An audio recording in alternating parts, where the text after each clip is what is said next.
अस्सलाम वालेकुम my brothers and sisters, hope आप लोग सब खैरियत से होंगे। और आज हम लोग पढ़ेंगे एक structure as a function argument. Previous video अगर आपने नहीं देखा है तो इस वीडियो के डिस्क्रिप्शन बैक आपको इसका लिंक मिलेगा, सी अल्टीमेट सीरीज, और उस पर आप जाएंगे और प्रीवियस तमाम वीडियोस को देख के आएंगे। और मैं ये मान के भी चल रहा हूं कि आपने प्रीवियस वीडियोस को देखा हुआ है ताकि ये वीडियो और आगे आने वाला वीडियो प्रॉपर तरीके से आपको समझ में आए और ये वीडियो और प्रीवियस वीडियो आपस में कनेक्टेड है। इसी वीडियो के डिस्क्रिप्शन में आपको एक और प्लेलिस्ट का लिंक मिलेगा, सी एब्सोल्यूट बिगिनर सीरीज, जो कि सी का प्रैक्टिकल एस्पेक्ट को कवर करेगा। एक डेडिकेटेड सीरीज हमने बनाया सी एब्सोल्यूट बिगिनर सीरीज, जिसमें हमने सी का हर वो प्रैक्टिकल चीज जिसमें प्रैक्टिकल कोड लिख के हमने दिखाया, आप उसको फॉलो कर सकते हैं अगर आपको सी में कोड लिखना आना चाहिए। अगर अब तक आपने इस चैनल को सब्सक्राइब नहीं किया, सब्सक्राइब कर लीजिए। वीडियो को लाइक नहीं किया तो लाइक कर लीजिए और इस वीडियो को शेयर भी कर देना। तो ये शुरू करते हैं। बिफोर वेस्टिंग एनी टाइम, एक structure as a function argument, understanding user defined data type in C programming. User defined data type हमने प्रीवियस वीडियो में स्टार्ट कर दिया था। एक स्ट्रक्चर को हम समझ गए थे, स्ट्रक्चर कैसे बनाते हैं, कैसे असाइन करते हैं, कैसे प्रिंट करवाते हैं, सब कुछ समझ गए थे। आज हम लोग समझेंगे स्ट्रक्चर फंक्शंस पॉइंटर्स वगैरह के साथ कैसे इस्तेमाल होता है। Structure as function argument. C is एक स्ट्रक्चर प्रोग्रामिंग लैंग्वेज। अब सी खुद में ही एक स्ट्रक्चर और फंक्शनल प्रोग्रामिंग लैंग्वेज है and support the basic concept in it is the modularity of program.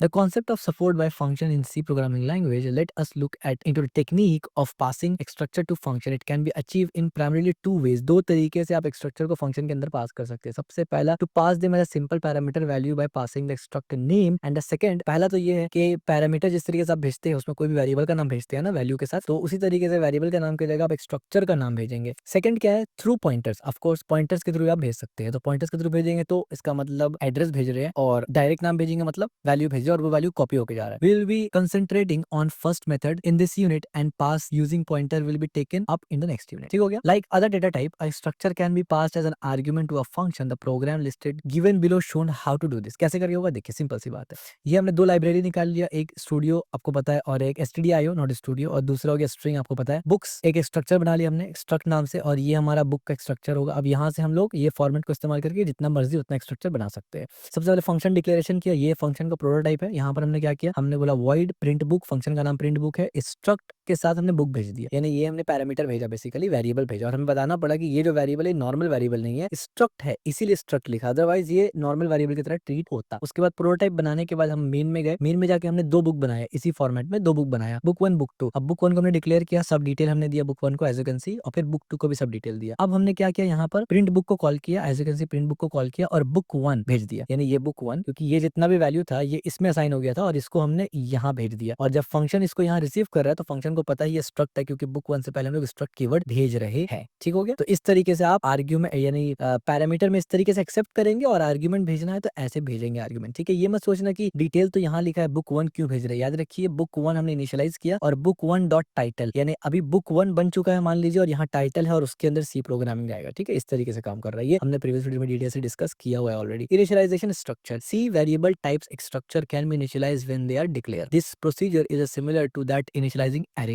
The structure declaration is followed by an equal sign and a list of initialization value is separated by comma and enclosed in bracket. ठीक है, क्या मतलब देखिए, customer and cell structure. अब customer और cell structure बनाना है तो एक स्ट्रक्चर मैंने कस्टमर का बना लिया, एक स्ट्रक्चर हमने सेल का बना लिया। ठीक है, तो कस्टमर स्ट्रक्चर में नाम देना पड़ता है, हमने कस्टमर दिया, कस्टमर के लिए जो चाहिए फ्रेम चाहिए और हमें कॉन्टैक्ट चाहिए, वो दोनों दे दिया हमने। और ये दोनों स्ट्रिंग होगा, as you can see 20 characters आएगा, 25 कैरेक्टर्स आएगा। ठीक है, और यहाँ पर हमने सेल्स नाम दिया, यहाँ पर सेल्स में हमने क्या किया, सेल्स के अंदर हमने कस्टमर को बुलाया। ठीक है, सेल्स बनाया, सेल्स के अंदर हमने कस्टमर को बुलाया, यानी सेल्स के अंदर हमने कस्टमर लिया और बायर 1 लिया। उसके बाद हम क्या कर रहे हैं, यहाँ पर आइटम होगा और यहाँ पर फ्लोट में अमाउंट होगा AMT। ठीक है, यानी आप बोल सकते हैं कि नेस्टेड स्ट्रक्चर, जैसे हम लोग नेस्टेड लूप वगैरह बनाते हैं वैसे। This statement perform the following initialisation. अब ये स्टेटमेंट कर क्या रहा है वो समझिए। यहाँ पर फ्रेम इनिशियलाइजेशन, अब इससे क्या हुआ, structure member my sales dot buyer 1 dot frame is initialized to string XYZ industry. अब कैसे करके हुआ, XYZ इंडस्ट्री के अंदर my sales dot buyer dot frame 1 आ गया। अब माई सेल्स क्यों आएगा, ये माई सेल्स है, ये माई सेल्स इसको एक्सेस कर रहा है, किसको एक्सेस कर रहा है, बायर को एक्सेस कर रहा है। बायर को एक्सेस जब कर रहा है, बायर किसको एक्सेस कर रहा है, कस्टमर के अंदर से फ्रेम को एक्सेस कर रहा है। ठीक है, इस तरीके से इनिशियलाइज इस तरीके से हुआ, यानी ये वैल्यू यहाँ चला जाएगा। ठीक है, आपको ये चीज ज्यादा बेहतर तरीके से समझ में आएगा जब आप प्रैक्टिकल कोड वाला सीरीज हमारा देखेंगे, सी एब्सोल्यूट बिगिनर। ऑफ कोर्स क्योंकि कॉन्सेप्ट वाइज आपका क्लियर है स्ट्रक्चर कैसे बनता है। अब ये कोड कॉम्प्लेक्सिटी है जो कि थ्योरेटिकल का पार्ट नहीं होता, ये मोस्टली आप कोड लिखते वक्त आपको समझ में आएगा। दैट्स वन रीजंस व्हाई हमने एक डेडिकेटेड सीरीज वहां रखा है। ठीक है, तो आप उसको फॉलो करिए, ये सब हमने वहां पर बहुत डिटेल में डिस्कस किया एग्जांपल्स के साथ। 100% श्योर आपको वहां समझ में जरूर आ जाएगा। कॉन्टैक्ट इनिशियलाइजेशन कैसे कि structure member my sales buyer 1 और कॉन्टैक्ट, यानी नया कॉन्टैक्ट लिखा उसमें कॉन्टैक्ट डाल दिया। ठीक है, इनिशियलाइज टू स्ट्रिंग इस तरीके से नाम, और इस तरीके से आइटम किया, और इस तरीके से अमाउंट को हमने वहां पर इनिशियलाइज कर दिया। ठीक है, when initialising structure variable you can assign value to individual member और initialise the entire structure at once. दो तरीका होता है इनिशियलाइज यानी वैल्यू असाइन करने का, एक तो होता है इंडिविजुअल कैरेक्टर को बुला बुला के, एक होता है एक बार में कर देने का। ठीक हो गया। Now pointers to structure. अब पॉइंटर कैसे पास कर सकते हैं? जाहिर सी बात है, हमने फंक्शन में जैसे नॉर्मल वेरिएबल पास किया वैसे पॉइंटर पास करेंगे, सिंपल सी बात है। और अगेन ये वाला टॉपिक भी आपको ज्यादा अच्छे से कवर तभी होगा प्रैक्टिकल वाले सीरीज में, ठीक है, क्योंकि कोड यहाँ पर इस थ्योरेटिकल में समझाना मुश्किल है, प्रैक्टिकल में जब मैं कोड लिख के समझाऊंगा ज्यादा इजीली आपको समझ में आएगा। लेकिन अभी कॉन्सेप्ट पता होना चाहिए कि भाई स्ट्रक्चर क्या होता है और कैसे काम करता है। To define pointer to structure in the same way as you define pointer to an other variable, यानी पॉइंटर को जिस तरीके से दूसरे वेरिएबल में हम लगाते हैं, यानी दूसरे वेरिएबल को पॉइंटर वेरिएबल बनाते हैं, बिल्कुल वैसे ही आप एक स्ट्रक्चर को भी पॉइंटर स्ट्रक्चर बना सकते हैं। ठीक है, सिंपल सी बात है, रूल सेम है। कैसे बनाते हैं? स्टार लगा के।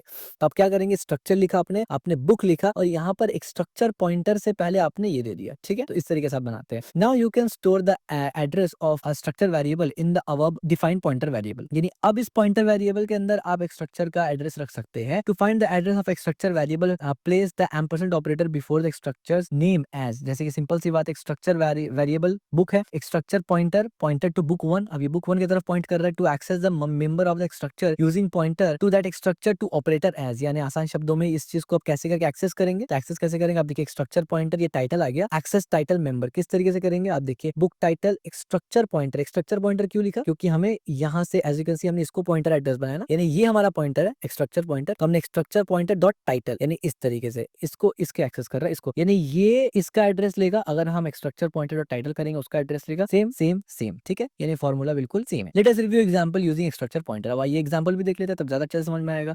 हमने यहाँ पर अगेन बुक स्ट्रक्चर बनाया, उसमें सेम फील्ड है पूरा। उसके बाद हमने फंक्शन डिक्लेरेशन किया, हमने एक पूरा का फंक्शन प्रोटोटाइप बनाया जिसमें हमने क्या किया, गौर से जरा देखिए आप। हमने यहाँ पर प्रिंट बुक किया एक्स्ट्रा बुक्स, और यहाँ पर आप देख सकते हैं मैंने स्टार लिख के छोड़ दिया सिर्फ। एक्चुअली यहाँ पर आपको क्या पास करना है? Declare book 1 type. ठीक है, बेसिकली यहाँ बुक 1 का टाइप जाए, क्योंकि ऑफकोर्स ये बुक्स तो एक फॉर्मेट है ना, बुक 1 बुक 2 बुक 3 बनाएंगे जैसे फॉर्मेट में बनेगा, तो बुक 1 मान के चलिए यहाँ पर हमने बुक 1 दिया। ठीक है, अब यहाँ पर आप देखिए स्ट्रक्ट्स के बाद बुक 2 है। ठीक है, तो बुक 2 डिक्लेयर हो चुका है। अब हमने क्या किया? बुक 1 को स्पेसिफाई किया, हमने बोला book 1 dot title, book 1 dot author, book 1 dot subject and book 1 dot इतना, ये बुक 1 हो गया। और यहाँ बुक 2 को स्पेसिफाई किया। ठीक है, अब यहाँ पर प्रिंट करके आप देख सकते हैं बुक 1 भेजा, बिल्कुल सेम ऐसे ही, एग्जैक्टली सेम ऐसे ही। ठीक है, नहीं यहाँ पर ये एग्जैक्ट सेम है, कोई चेंजेस नहीं है। फर्क सिर्फ इतना है कि यहाँ पर बुक्स के बाद एक हमने स्टार भेज दिया यहाँ पर, जिससे पता ये चला कि ये पॉइंटर है, यानी पॉइंटर स्ट्रक्चर है, और यहाँ पर एम्परसेंट भेज दिया। नीचे मैं आपको दिखाता हूँ। ठीक है, बस यहाँ पर स्टार भेज दिया और यहाँ पर एम्परसेंट भेज दिया। ठीक है, बाकी कोई चेंजेस नहीं है, पूरा का पूरा सेम है। फर्क क्या है कि वो फंक्शन वैल्यू लिया, ये फंक्शन एड्रेस लिया। As simple as that. Conclusion, key takeaway, data organisation structure allow grouping related data into a single entity, यानी आप ऑर्गेनाइज और एक स्ट्रक्चर्ड के लिए, डेटा ऑर्गेनाइजेशन के लिए ही स्ट्रक्चर का इस्तेमाल करते हैं। ठीक है, और रियल वर्ल्ड डेटा ऑर्गेनाइजेशन की बात हो रहा है यहाँ पर। नॉर्मल ऑर्गेनाइजेशन नहीं कि एरे है तो सेम आइटम को एक जगह रख लो, रियल वर्ल्ड यूजर प्रोफाइल बनाना है, बिजनेस एनालिसिस करना है, उसके लिए flexible design can hold multiple data type in a one place, एक जगह मल्टीपल डेटा टाइप आप रख सकते हैं। सबसे इंपॉर्टेंट चीज मेंबर एक्सेस, मेंबर को एक्सेस कैसे करेंगे? Access in dot operator. ठीक है, हमारा यहाँ पर मेंबर यानी सी में आप इसको मेंबर बोलते हैं, एक्सेस डॉट से करते हैं। इसी चीज को आप, यानी जो पूरा का पूरा स्ट्रक्चर का कॉन्सेप्ट है, इसी को आप पाइथन में पढ़ेंगे तो आप उसको डिक्शनरी बोलेंगे, वहां पर भी डॉट से एक्सेस करते हैं आप उसके अंदर का चीज। सेम ऐसी चीज को जब आप जावा या जावास्क्रिप्ट में पढ़ेंगे तो वहां पर उसको ऑब्जेक्ट बोलते हैं और उसको भी डॉट से ही एक्सट्रैक्ट करते हैं। और इवन मजे की बात ये है कि जावास्क्रिप्ट और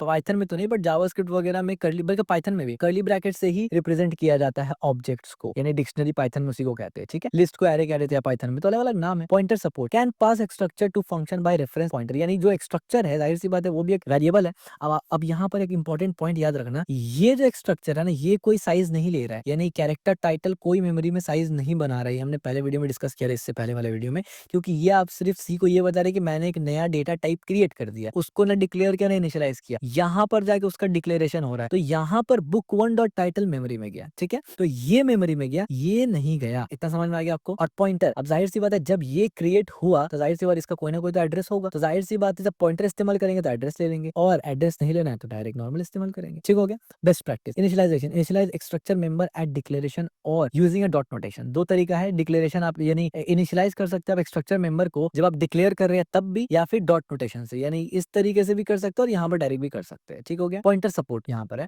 memory management, use pointer for efficient data manipulation. Of course अब अगर आपका स्ट्रक्चर जो बहुत काफी बड़ा है, मान लीजिए एक स्ट्रक्चर है जिसमें आप बंदा का हिस्ट्री रिकॉर्ड रख रहे हैं, तो वो काफी बड़ा फील्ड हो जाएगा बाकी फील्ड के हिसाब से, तो आप सिर्फ हिस्ट्री फील्ड को एक्सेस करने के लिए, आप उस काम के लिए आप उसको पॉइंटर भेज सकते हैं, या मैनिपुलेट करने के लिए पॉइंटर का इस्तेमाल कर सकते हैं एफिशिएंट मेमोरी मैनेजमेंट के लिए। Structures are fundamental to create complex data structure in C programming language, essential for building database, file system and many real world application. अब आप देखिए फर्स्ट टाइम हमारा यहाँ पर हमने एक ऐसा चीज पढ़ा है जो डायरेक्टली कनेक्टेड होता है रियल वर्ल्ड एप्लीकेशन से, यानी सी का इम्प्लीमेंटेशन से। एक्चुअल में ये स्ट्रक्चर से डेटाबेस क्रिएट किया किया जाता है। यानी जैसे आप MySQL वगैरह देखते हो वो सी में ही बना है। हमने स्टार्टिंग के बहुत पहले वीडियो में ये डिस्कस किया था कि सी का एप्लीकेशन कहाँ-कहाँ है, तो हमने देखा था गेम डेवलपमेंट में होता है, सिस्टम डिज़ाइन में होता है, इस तरीके से ऑपरेटिंग सिस्टम में होता है, ड्राइवर में होता है, बहुत सारी चीज़ में होता है, ठीक है?